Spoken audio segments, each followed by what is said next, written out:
A major move that could reshape global pharmaceutical trade. US President Donald Trump has announced a 100% tariff on branded and patented pharmaceutical imports effective October 1st, unless companies build a manufacturing facility in the United States. While generic medicines, which is India's largest pharmaceutical exports to the United States, are technically excluded, this announcement has certainly sent shockwaves through the 20 billion industry. Stocks of most of our top Indian pharma companies dipped today. That includes giants like Sun Pharma, Dr. Reddy's, Cipla, Lupin and Aurobindo. In fact, all of them worry that they could face disruptions, though they sell mostly generics.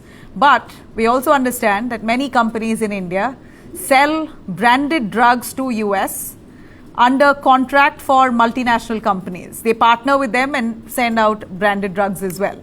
So this is going to be really, this announcement itself has come as a huge tension and disturbance for pharmaceutical companies in India, though right now largely they send only generics, which is basically medicines that run once the patent period is over, then they sell those medicines abroad. So this is basically what India does. Most of the Indian companies are selling generics largely, but the blurred lines here. Analysts warn that even the definition of branded could create hurdles, affecting shipments and increasing costs. For Indian exporters, the message is of course quite loud and clear. To avoid tariffs, they may need to now build manufacturing plants. That's what Trump says, that you build on our soil and move all of your production unit here, or at least move your production unit here, so then we'll allow you. That only means that it could raise production cost, capital cost exponentially and squeeze margins for the Indian pharmaceutical giants as well.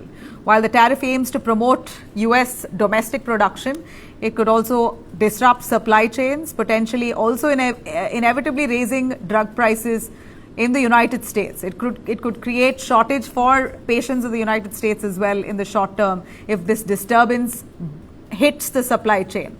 Remember, generics largely comes from India. So US not defining what branded medicines means would only mean that they will also have to face the brunt. This announcement now is part of a broader protectionist push by Trump with additional tariffs. He's also put tariffs on kitchen cabinets, furniture, heavy trucks, highlighting Washington's focus on reshoring manufacturing and protecting domestic industry.